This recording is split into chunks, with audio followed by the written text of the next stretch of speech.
On July 11, 2001, the peaceful town of Spencer County, Indiana, was shattered by an unthinkable tragedy.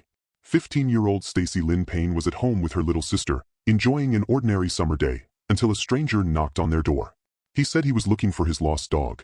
Kind-hearted and trusting, Stacy offered to help. What happened next would leave an entire community haunted for decades.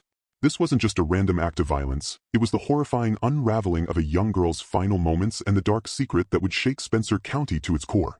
How did a simple act of kindness turn into a nightmare no one saw coming? The question that still echoes after all these years is this: what really drove Roy Lee Ward to choose that house and that innocent girl?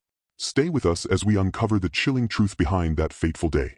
Please don't forget to like this video, share, comment, and please subscribe to this channel for more real-life true crime stories from across the United States that will leave you speechless. Stacy Lynn Payne was born on February 24, 1986, in the close-knit community of Spencer County, Indiana, a place where everyone knew your name and kindness was the heartbeat of daily life.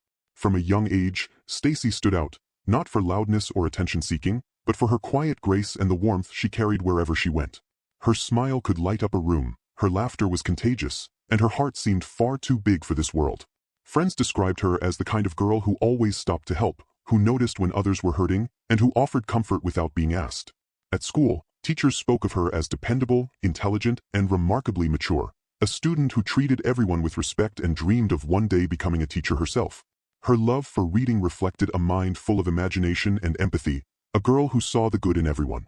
At home, Stacy was the beating heart of her family, a loving daughter and caring sister who constantly went out of her way to bring smiles to those she loved. Her mother often said she was the kind of child every parent prayed for, thoughtful, gentle, and full of hope for the future. But on that warm July afternoon in 2001, the innocence that defined her, that unshakable trust in people's goodness, became the very thing that led her into danger. A knock at the door, a stranger's polite smile, and a simple request to look for a lost dog would shatter everything that Spencer County knew about safety and innocence. In a matter of moments, the light that was Stacy Lynn Payne would be confronted by a darkness she never could have imagined.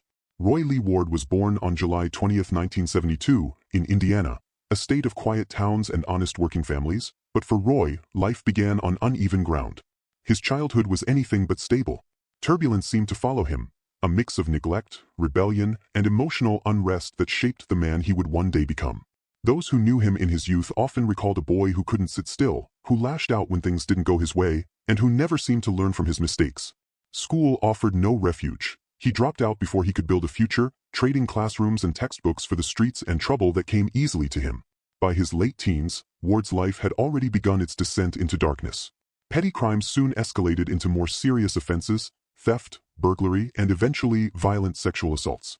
Each arrest seemed to be followed by a release, a revolving door of brief incarceration and freedom that allowed his demons to roam unchecked. Judges warned him. Psychologists flagged his potential for violence. Yet time and time again, the system gave him another chance, chances that would one day prove fatal for someone innocent. Those who encountered Roy Lee Ward described him in ways that made people uneasy. On the surface, he could appear calm, even polite. But beneath that quiet exterior lurked volatility, a man whose anger could ignite without warning. He was unpredictable, moody, and capable of masking his true nature long enough to earn a fragile trust from those around him. By the summer of 2001, Ward had only recently been released from prison, his criminal history trailing behind him like a shadow. He wandered from place to place, rootless and aimless, until he found himself walking the streets of Tell City, a town that didn't know his past, a town that believed in second chances, and a town that would soon pay the price for that belief. What led Roy Lee Ward to the Payne home that July afternoon wasn't coincidence, it was calculation. It was opportunity wrapped in a false smile, and a decision driven by darkness so deep that it would shatter the illusion of safety in Tell City forever. That day, Roy Lee Ward wasn't just a man looking for a lost dog, he was a predator searching for his next victim. It was supposed to be just another quiet summer afternoon, sunlight streaming through the windows, the hum of cicadas outside, and the sound of laughter between two sisters. Inside the Payne home, 15-year-old Stacy Lynn Payne had no reason to fear the knock that came at her door. When Roy Lee Ward appeared, polite and calm, asking to search the backyard for his lost dog, her kind heart saw only a man in need. She opened the door, an act of compassion that would tragically become her last. What happened next unfolded in moments, but would scar an entire town for decades. Once inside, Ward's demeanor shifted. The polite stranger became a predator. He overpowered Stacy, attacked her with a knife and a dumbbell. She was then raped and mortally wounded by Ward, who stabbed and battered her multiple times. Her screams echoing through the small home, and subjected her to an unspeakable assault before ending her life in an act of brutal violence. The innocence of that small-town home was shattered in an instant. At the time of the attack, Stacy's younger sister was also present at home, napping when she heard the sounds of Ward raping and harming her elder sister. Stacy's sister, who witnessed the brutal crime, hid herself upstairs out of fear and called the police. Minutes later, police arrived at the scene, where Ward was caught wielding a knife and arrested him. According to the officer, he discovered Stacy lying on the floor covered in blood, stripped completely naked and had her intestines exposed. Within minutes, the peaceful street that had once been a safe haven erupted in chaos. Police sirens screamed through the still air as officers and paramedics swarmed the Payne home. Neighbors gathered on their lawns, faces pale with disbelief, as yellow tape cordoned off what had once been a place of warmth and love. Stacy Lynn Payne was gone. As word spread, Spencer County fell silent. Fear replaced familiarity, and doors that were once left unlocked were now bolted shut. The name Stacy Lynn Payne would forever be etched into the memory of Spencer County, a reminder of how one act of compassion met a darkness that should never have been free. The year was 2002, and the small courthouse in Perry County, Indiana, became the center of a storm that no one in Tell City would ever forget. It was here that Roy Lee Ward, the man accused of brutally ending the life of 15-year-old Stacy Lynn Payne, finally faced judgment. The trial drew massive attention. Reporters filled the hallways, neighbors crowded the steps, and the courtroom itself overflowed with grief, anger, and disbelief. For many, it wasn't just a trial, it was the community's desperate attempt to reclaim the sense of safety and trust that had been stolen from them. When Ward entered the courtroom, shackled and expressionless, the air seemed to thicken with tension. The Payne family sat only feet away, eyes red, hands trembling, hearts heavy with the unbearable sight of the man who had destroyed their world. Prosecutors wasted no time painting a vivid and horrifying picture of what had happened on that July afternoon.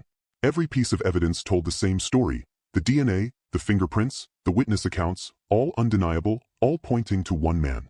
Each photograph shown, each statement read, made the reality harder to bear. The jury sat in stunned silence as investigators described the brutality of Ward's actions. The words rape and murder seemed to echo endlessly through the courtroom. Some jurors turned away in tears. Others clenched their jaws, visibly fighting to keep composure. And when the prosecution played the 911 recording of Stacy's younger sister's trembling voice calling for help, there wasn't a dry eye in the room. The defense tried to argue mental instability, painting Ward as a man shaped by a broken past. But no story could justify what he had done. After days of gut-wrenching testimony and evidence that left little to question, the jury retreated to deliberate. It didn't take long. In just a few hours, they returned with their verdict: guilty on all counts, murder, rape, and criminal deviant conduct. As the words were read aloud, Stacy's mother clutched her husband's hand, silent tears streaming down her face. The courtroom was still, the kind of silence that comes when justice finally breathes. When the judge delivered the sentence, death, a collective exhale swept through the room. For the Payne family, it was a moment of both relief and heartbreak. Justice had spoken, but no sentence, no punishment, could ever bring back the daughter they had lost. Outside the courthouse, the crowd stood in the warm Indiana air, watching as Ward was led away in chains, his expression unchanged. Cameras flashed, reporters shouted questions, but he said nothing. For Spencer County, the verdict marked the end of one chapter, but not the end of the Payne. Because even as the words, "sentenced to death," echoed through the headlines, the Payne family knew that the legal battle had only just begun. Appeals, retrials, and years of waiting still loomed ahead. Justice had been won in the courtroom, but peace, that would take a lifetime to find. Just when it seemed justice had finally been served, the story took a devastating turn. In 2004, only 2 years after Roy Lee Ward was sentenced to death for the brutal rape and murder of Stacy Lynn Payne, the Indiana Supreme Court overturned his sentence. The reason wasn't new evidence, nor any question of his guilt. It was a technicality. A legal flaw during jury selection had been ruled as improper, enough to nullify the death sentence and send the case spiraling back to court. Once again, the courtroom became a stage for the unbearable. Stacy's parents, family, and friends were forced to sit through testimony that replayed their daughter's final moments, photographs, crime scene details, and memories that should have been buried with her. It was a cruel repetition of trauma, a system that seemed to make the victims suffer over and over again. Reporters noted the haunting silence that filled the courtroom as the prosecution once more laid bare the brutality of Ward's crime. Even years later, the horror hadn't lost its power to shock. By 2007, Ward's second trial began, but this time, the tone was different. There would be no attempt to feign innocence. In a quiet courtroom, Roy Lee Ward pleaded guilty to the murder of Stacy Lynn Payne. There was no apology, no emotion, no sign of remorse, only the cold acknowledgement of what he had done. The jury, faced again with the unbearable facts, did not hesitate. They imposed the same sentence they had before, death. Once again, justice had been declared, and once again, the Payne family clung to the hope that this time, it would finally last. But the story didn't end there. Over the next decade and beyond, Ward and his attorneys filed appeal after appeal, challenging the legality of his sentence, questioning his mental competency, and attacking the constitutionality of Indiana's death penalty system itself. Each new filing dragged the case back into headlines, forcing the Payne family to relive their pain, their loss, and their rage. Yet with every denial, every ruling that upheld the original sentence, they grew one step closer to the closure that had been denied them for so long. 24 long years passed between the day of Stacy's murder and the day Roy Lee Ward finally faced the ultimate consequence. For the Payne family, those years were marked by tears, resilience, and the unending wait for a justice system that moved far too slowly.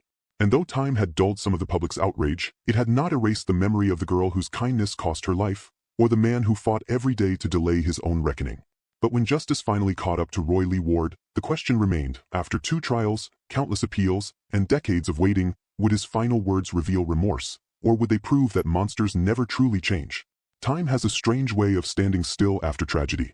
For the Payne family, the days after Stacy's murder melted into months, and the months stretched into years.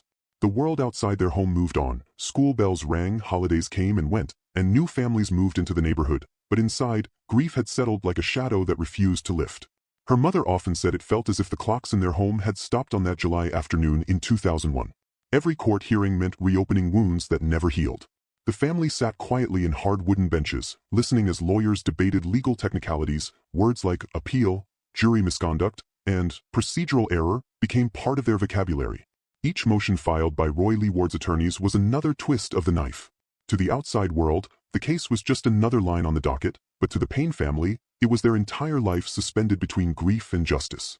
Spencer County changed during those years. The streets Stacy once walked were no longer filled with her laughter.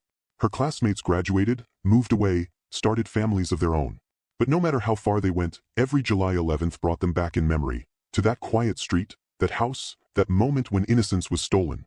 Some of them still visited the Payne family, bringing flowers, old photographs, or simply their presence. They spoke of Stacy as if she had just stepped out for a moment. Her kindness, her humor, her dreams of teaching still vivid in their minds. Meanwhile, Roy Lee Ward's name appeared in court records again and again. His lawyers argued constitutional issues, mental health concerns, and procedural violations.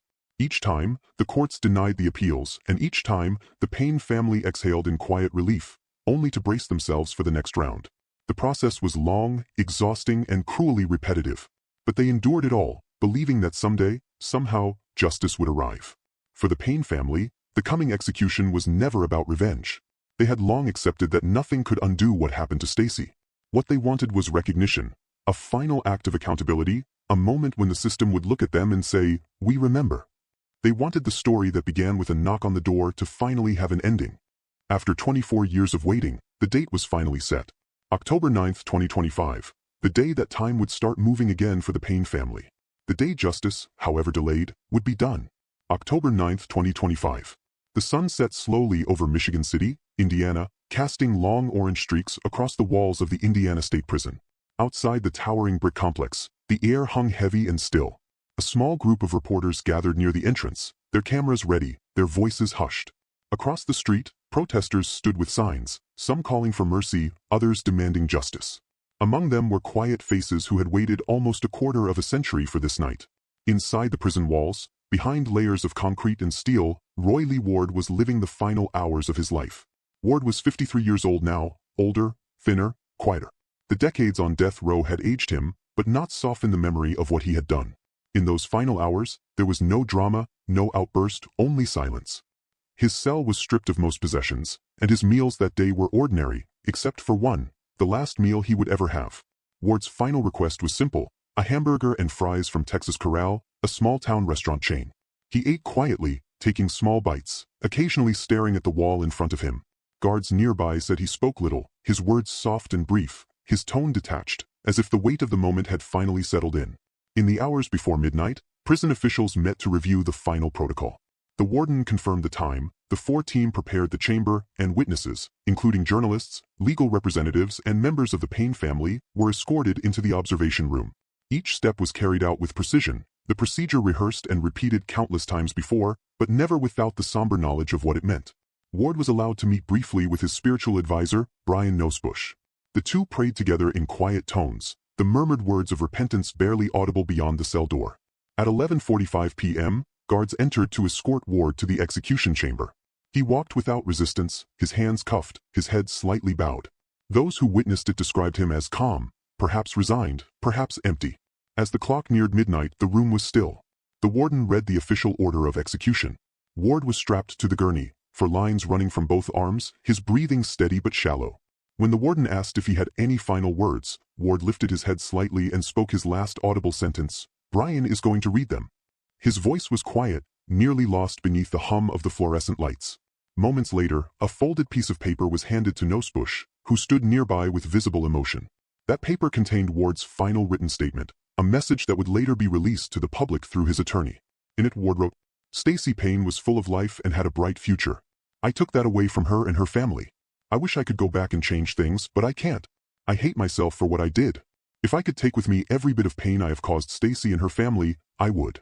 There is no excuse. I also hurt my family. I wish I could take that away.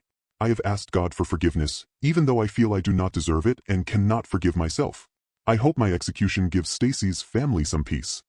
At 12:33 a.m. on October 10, 2025, the lethal drugs flowed through the floor. Ward took a few deep breaths, then went still. The prison physician checked for a pulse, then turned to the warden and gave a short nod. Roy Lee Ward was pronounced dead. Behind the glass, the Payne family watched in silence. There were no cheers, no words, no visible relief, only quiet tears. For nearly 24 years, they had carried the unbearable weight of loss.